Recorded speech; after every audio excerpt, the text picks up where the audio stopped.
Nuit, ténèbres, crépusculaire, nocturne, opaque, sombre, brumeux, diffus, énigmatique, équivoque, hermétique, impénétrable, indéchiffrable, inexplicable, inextricable, inintelligible, mystérieux, secret, évanescent, vague, s'estomper, fuir, noyer, altérer, disparaître, chuchoter, murmurer.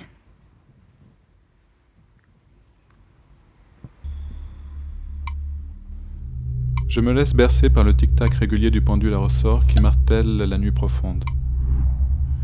Plus je m'efforce d'écouter ce bruit régulier, infatigable, plus j'y décèle d'autres sons, d'autres rythmes, tantôt toujours les mêmes, tantôt différents.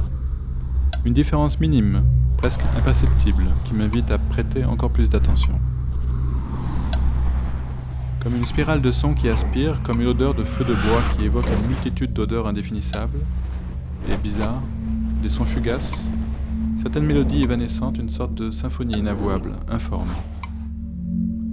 Un petit vent se lève, tout juste pour faire chanter les feuilles des arbres touffus qui entourent cette bâtisse. Des bribes de rumeurs nocturnes parviennent à travers les volets de bois entr'ouverts. L'aboiement lointain de quelques chiens, le cliquetis des insectes, des grillons.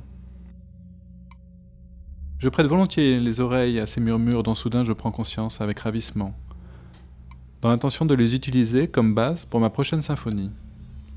Puis mon sang se glace et se fige. Je perçois, sans en être sûr, un chuchotement à travers les épais murs de pierre, dans l'angle le plus sombre de la pièce, comme si quelqu'un essayait de m'appeler. Puis le chuchotement disparaît.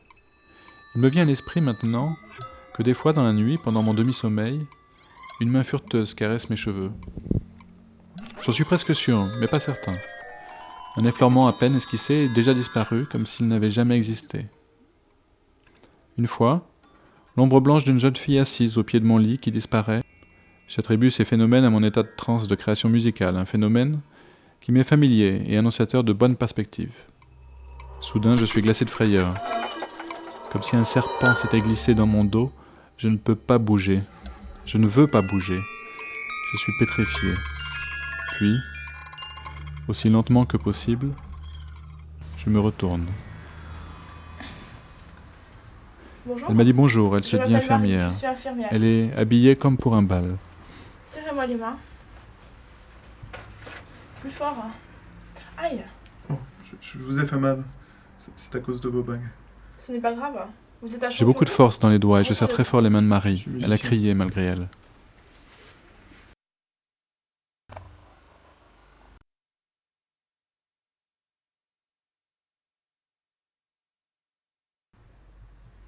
« 82. C'est un peu trop pour votre âge. Hein. C'est votre apparition qui m'a fait peur. Je ne suis pas un fantôme, pas encore. Jeune fille sortie d'un opéra que je vais composer. Aventure que j'ai depuis toujours rêvé sans jamais oser les vivre. Sirène qui n'existe que quand elle chante, et qui disparaît en laissant autant de traces qu'une ombre.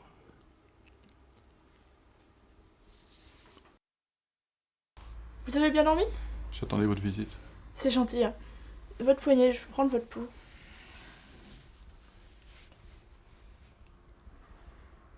« 67. C'est mieux qu'hier.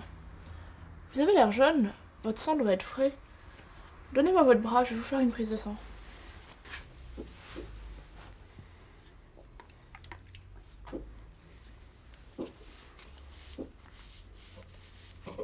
Ah. Votre veine n'est pas visible, mais je vais essayer de la trouver. Nettoyez bien la seringue, j'ai peur des microbes. N'ayez pas peur. Hein. Ça fait mal? Non, pas du tout. Hein. Mais les hommes n'aiment pas les piqûres. C'est comme une morsure de fourmi. Je n'aime pas voir une seringue se remplir de mon sang, ça m'impressionne. Ça y est, c'est fini. Tenez. Je me suis endormi je ne sais combien de temps. Peut-être un temps très court, mais profondément. Je me suis réveillé, en sursaut, quand j'ai senti qu'on me tirait le pied. Il faisait nuit noire.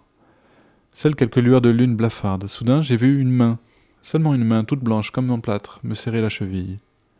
J'ai bondi pour l'attraper, mais elle a déjà disparu. Il ne me restait que la sensation, une sensation encore très vive, de la saisie tenace autour de ma cheville. Demain, je raconterai tout au mari. Ça l'amusera, je l'espère, et ça fera un bon sujet de conversation. Après votre départ, j'ai vu un fantôme. Ah? Oui, enfin, un morceau de fantôme, je n'ai vu que sa main. Mais cette maison est hantée. Vous n'êtes pas le premier locataire à me raconter des histoires de fantômes. C'est vrai qu'il y a des murmures, des chuchotements. Ces murs épais, vestiges d'un vieux château fort, sont comme un réseau de communication entre les différentes pièces, les oubliettes où étaient enfermés les prisonniers.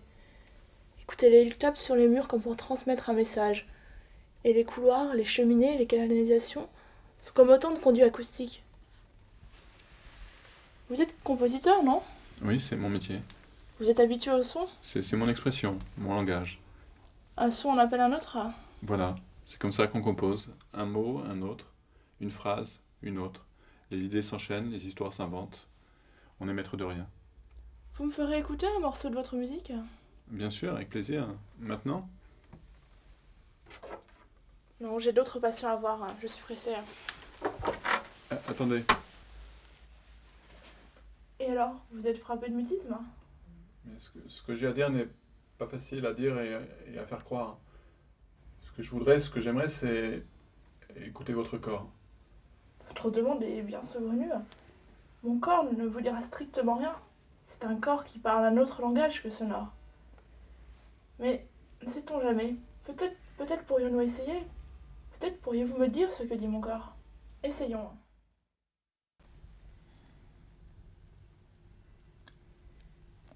J'ai un peu de temps ce matin.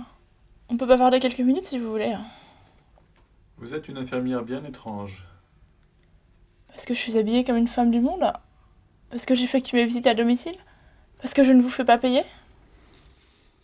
Elle s'est levée, laissant l'empreinte de sa chaleur sur mon corps.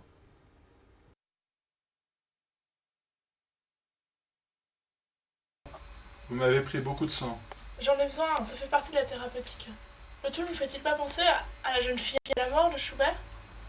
La jeune fille est là, contre vous, et la mort est en vous cachée quelque part. Arrêtez. Quitte à mourir, autant mourir ensemble, maintenant, sans scrupule et tout de suite. Arrêtez. Écoutez, n'ayez pas peur, je vais écouter la musique de votre corps. On peut dire la jeune fille et l'amour, n'est-ce pas? On dit toujours que l'amour sauve le monde. Moi, Marie, infirmière, je peux vous emmener dans un autre monde. Je serai comme un instrument de musique entre vos mains, si vous consentez à me suivre. Qu'entendez-vous? Une mélodie. Les notes viennent et disparaissent. C'est joli. Je le dis dans un souffle dont la tiédeur s'étale sur votre visage.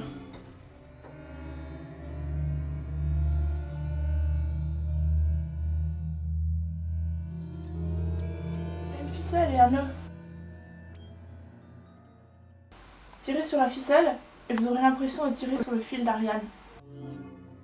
Ça validera pour vous permettre de me rejoindre dans un monde totalement immobile. Venez, les coqs vont chanter et il sera bientôt trop tard.